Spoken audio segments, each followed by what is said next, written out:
Bismillahirrahmanirrahim. Assalamualaikum warahmatullahi wabarakatuh. Perkenalkan, nama saya Abdul Nasir. Saya mahasiswa Fakultas Syariah dan Hukum di Universitas Islam Negeri Sunan Ampel, Surabaya.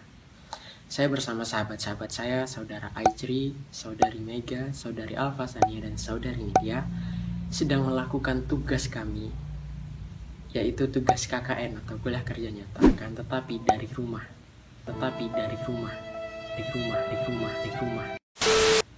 Kami dari kelompok KKNDR 82. Kali ini kami akan membahas tema tentang pemulihan ekonomi keluarga menyambut new normal. Kata new normal tidak asing lagi bagi kita sekalian, baik dari perorangan maupun media. Nah, new normal ini adalah pengadaptasian diri kita dengan lingkungan yang baru seperti ini. Beradaptasi selalu menjaga jarak demi memutus mata rantai penyebaran COVID-19.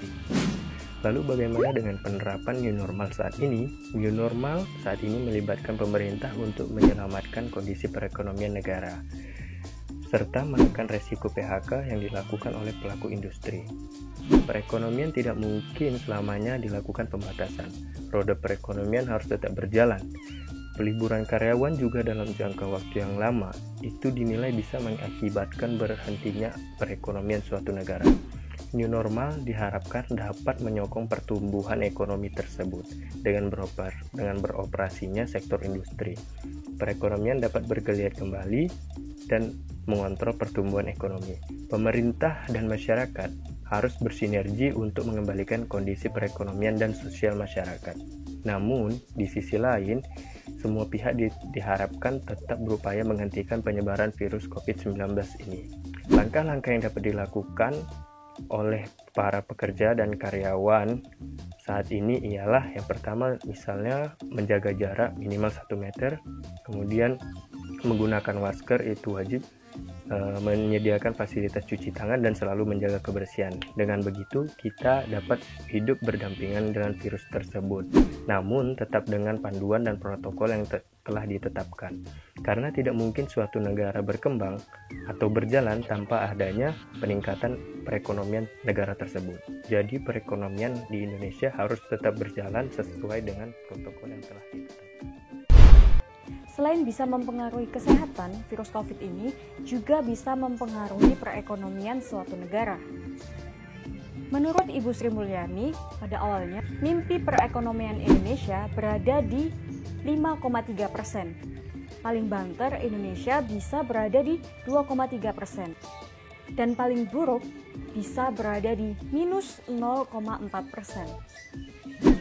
Rupiah yang awalnya stabil di harga Rp14.400 sempat berada di harga Rp17.500 hingga $20 per Amerika.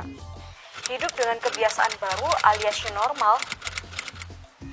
Lalu bagaimana dengan new normal yang ada di Indonesia? Ya tergantung kesiapan Indonesia untuk hidup berdampingan dengan virus corona yang saat ini belum juga ditemukan vaksinnya. Ada dua kemungkinan dalam fase new normal ini. Yang pertama, meningkatkan perekonomian. Yang kedua, resiko peningkatan positif virus corona. Jika masyarakat kurang hati-hati dan kurang waspada, maka kasus ini akan semakin menjadi banyak dan semakin menambah korban. Nah, sederhananya, sejak adanya wabah COVID-19 ini, ekonomi semakin melemah dan hidup juga semakin susah. Iya nggak sih? Dari segi ekonomi, kewaspasan, kepanikan, iya kan? Semua ini terjadi karena tidak sedikit lapangan usaha yang harus menutup usahanya seperti mal dan juga tempat pariwisata. Wabah COVID-19 ini semakin meluas sehingga berdampak pada sektor ketenaga kerjaan. Para pekerja dirumahkan dan juga PHK semakin terus-menerus bertambah. Dengan meluasnya wabah COVID-19 ini sangat mempengaruhi pada kinerja, produktivitas, dan juga keuangan perusahaan, sehingga tidak sedikit pengusaha mengalami kesulitan keuangan, sehingga mereka melakukan pengurangan upah dan juga bahkan hingga mem-PHK para pekerjanya.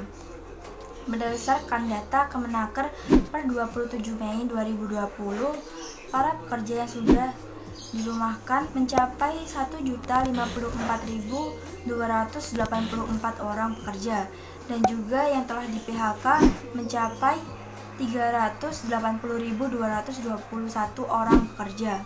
1 juta industri kecil dan menengah terdampak virus corona, atau mungkin usaha kecil kalian harus tutup produksinya. Kementerian Perindustrian menyatakan sekitar 1 juta industri kecil dan menengah atau IKM terkena dampak dari pandemi coronavirus ini. Sejumlah pelaku industri kecil dan menengah mulai mendiversifikasi atau memanagamkan produk mereka. Sebagai contoh, misal industri fashion yang dulunya mereka membuat pakaian, pada saat pandemi sekarang ini mereka mengalihkan fokus mereka untuk membuat masker-masker kain. Sementara itu, dari sisi kementerian, demi membantu industri kecil dan menengah yang terkena dampak oleh coronavirus ini, pihaknya gencar melakukan pelatihan secara digital pada para pelaku industri kecil dan menengah. Untuk selanjutnya, para pengusaha memberikan sinyal akan menaikkan harga barang di pasar selama tatanan new normal. Wakil Ketua Umum Bidang Perdagangan, Kadin Beni Sutrisno menyebut, kenaikan harga disebabkan oleh meningkatnya biaya produksi yang dibebankan kepada para pengusaha. Baik, terima kasih. Selanjutnya adalah tentang ekonomi keluarga. Seperti contoh-contoh kasus atau isu-isu kasus yang telah dijelaskan oleh sahabat-sahabat saya tadi. Banyak orang yang ekonominya saat ini benar-benar berantakan. Bukan hanya keluarga saja, tetapi juga negara. Merucut pada perekonomian keluarga. Perekonomian keluarga ini bisa kita raih, bisa kita benahi, bisa kita dandani dengan kesadaran keluarga masing-masing. Contoh kecil kan, ibu-ibu pasti saat karantina kemarin suka masak pastinya, bikin kue, bikin roti, bikin puding, atau bahkan bikin masakan-masakan untuk dihidangkan setiap harinya. Dari kebiasaan jenengan seperti itu, sebenarnya itu adalah peluang untuk dijual kembali, untuk memutar perekonomian keluarga. Anak-anak muda sekarang itu sangat familiar dengan gadget. Ibu-ibu, bapak-bapak bisa bantu, bisa minta tolong ke anaknya untuk membantu mempromosikan itu. Kekompakan keluarga seperti inilah kuncinya untuk pemulihan kembali perekonomian keluarga. Saling membantu. Seperti yang saya jelaskan tadi, seorang suami menyisihkan tabungannya untuk istri.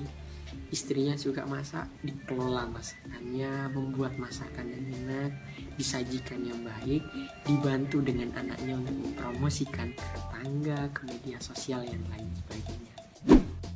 Untuk saat ini, belum ada yang tahu sampai kapan pandemi COVID-19 ini akan bertahan. Namun, diperkirakan pandemi COVID-19 ini akan bertahan cukup lama, sehingga masyarakat dan pemerintah tidak boleh menyerah begitu saja. Masyarakat harus menyesuaikan antara kebutuhan terhadap kesehatan dan juga tidak boleh berdiam diri di rumah saja, karena itu dapat menyebabkan ekonomi keluarga jatuh. Dan corona ini belum mereda, maka simpan uang, jangan menghambur-hamburkan, gunakan seperlunya saja agar pengeluaran tidak terlalu boros atau membengkak. Jaga kebersihan diri dan lingkungan sekitar, sering cuci tangan, jangan lupa gunakan masker, dan ikuti selalu protokol kesehatan dan tetap tenang, jangan stres. Mungkin itu yang bisa kami sampaikan tentang tema kami saat ini.